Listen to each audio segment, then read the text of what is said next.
Hi dear students, SGMMIC के online classes में आप सभी को very very good morning and सुप्रभात। आज यूनिट फर्स्ट के अंतर्गत हम सब कूलाम के नियम के विषय में पढ़ेंगे। कूलाम का नियम।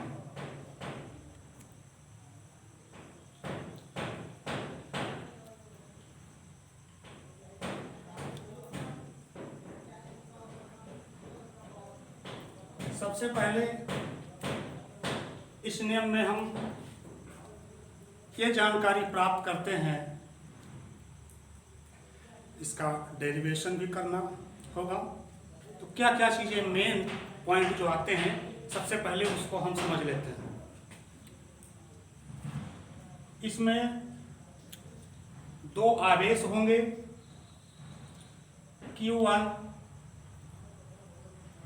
And Q2। इन दोनों आवेशों के बीच दूरी जो डिस्टेंस होती है उसे लेंगे, जो कि हम स्मॉल r से लिखते हैं। इन दोनों बिंदु आवेशों के मध्य एक वैद्युत बल कार्य करेगा, जिसे हम F से यहाँ पे डिनोट करते हैं, और इसमें एक कांस्टेंट मिलेगा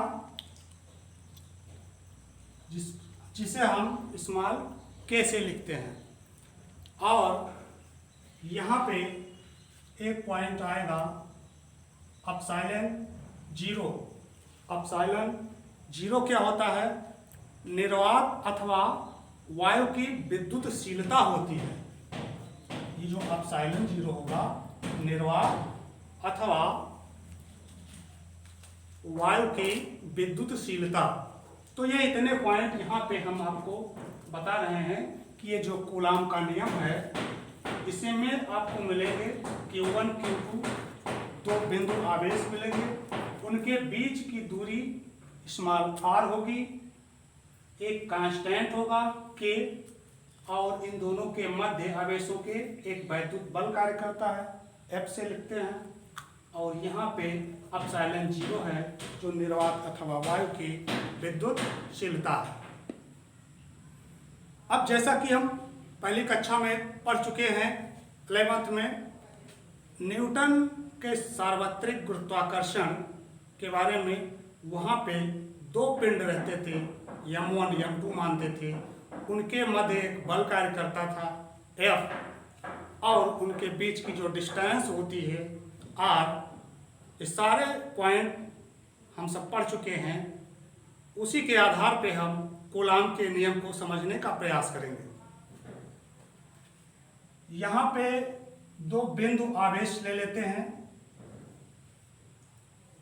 Q1 मान लेते हैं, दूसरे को हम Q2 मान लेते हैं, और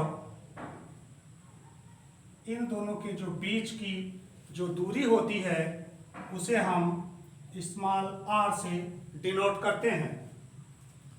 इन दो बिंदु आवेशों के मध्य एक बल कार्य करता है, वैद्युत बल, जिसे हम कैपिटल F से लिखते हैं। अब हम यहाँ पे देखते हैं कि इन दो बिंदु आवेश, अब बिंदु आवेश क्या होते हैं? ये स्थिर होते हैं। जैसे मान सकते हैं कि हम सूर्य और पृथ्वी के बीच की दूरी को अगर हम ले लेते हैं, तो सूर्य को भी हम एक बिंदु आवेश समझ सकते हैं और पृथ्वी को भी बिंदु आवेश समझ सकते हैं। सूर्य और पृथ्वी के बीच की जो दूरी होती है, ये उनके द्रव्यमान की तुलना में बहुत अधिक होती है। उसी के आधार पे हम यहाँ पे देखते हैं जो बिंदु आवेश Q1 है, दूसरा Q2 है, इनके बीच की दूरी अधिक है द्रव्यमान की तुलना में। यहाँ पे आवेश है Q1 Q2। अब इन दो बिंदु आवेशों के मध्य जो बल कार्य करता है, वैद्युत बल, वो कैपिटल F से लिखते हैं। और ये जो वैद्युत बल होता है, इन दो बिंदु आवेशों के गुणनफल के अनुक्रमानुपाती होता है, यानी Q1 × Q2। और जो डिस्टेंस होती है वो इस वैद्युत बल के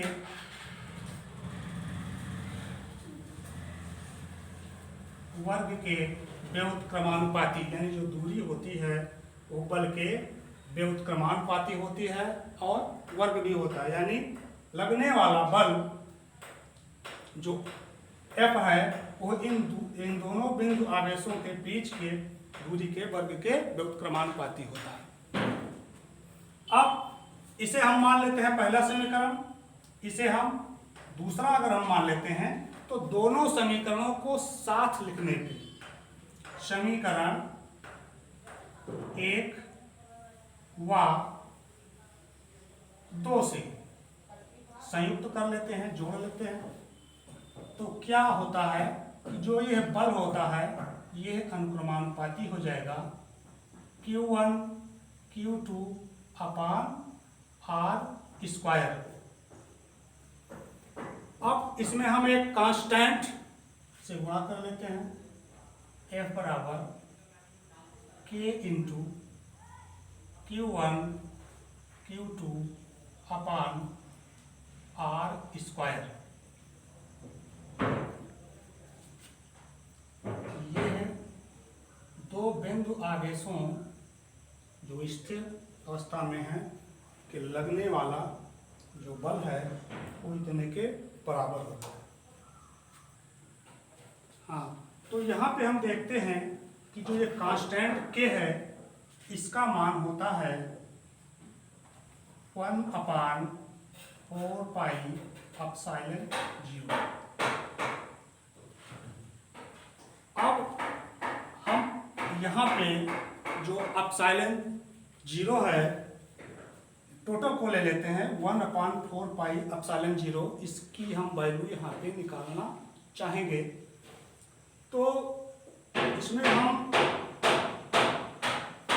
जो F बराबर हम मान रख देते हैं, F बराबर K की जगह जो वैल्यू है हम इसको लिख देते हैं 1/4 पाई एप्सिलॉन 0 और Q1 Q2 अपान R स्क्वायर। थोड़ा और हम इसे समझने का प्रयास करते हैं कि ये 1/4 पाई एप्सिलॉन 0 की जो एग्जैक्ट वैल्यू होती है वो कितना होगा। यहाँ पे हम ये देखते हैं कि जो एप्सिलॉन 0 है ये निर्वात अथवा वायु की विद्युतशीलता है।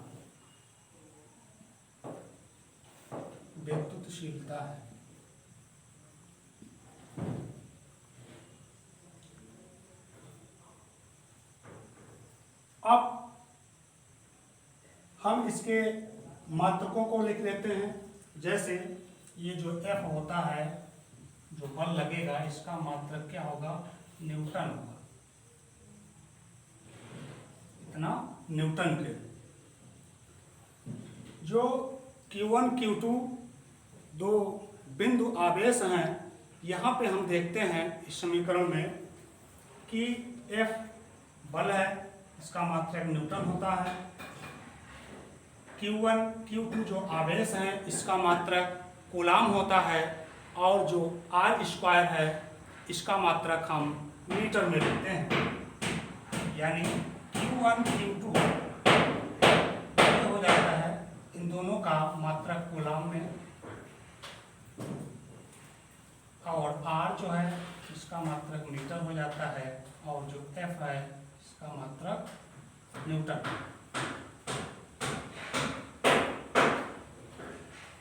ध्यान से समझने का थोड़ा प्रयास करेंगे तो हम एप्सिलॉन 0 को हम तिरछा गुणा करते हैं इस समीकरण से।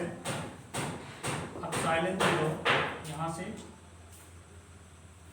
ये बराबर हो जाएगा 1/, ये F है ये नीचे साइड में चला जाता है, 4 पाई F और Q1 Q2 अपान R स्क्वायर। अपसाइलन जीरो जो है इसका हम मात्रक देखते हैं, तो 1/4 पाई, 4 पाई जो ये कांस्टेंट है इसका कोई मात्रक नहीं होता है, और जो ये बल है इसका मात्रक न्यूटन होता है, तो 1/न्यूटन। तो यहाँ पे Q1 Q2 दो बिंदु आवेश हैं, तो मात्रक कूलाम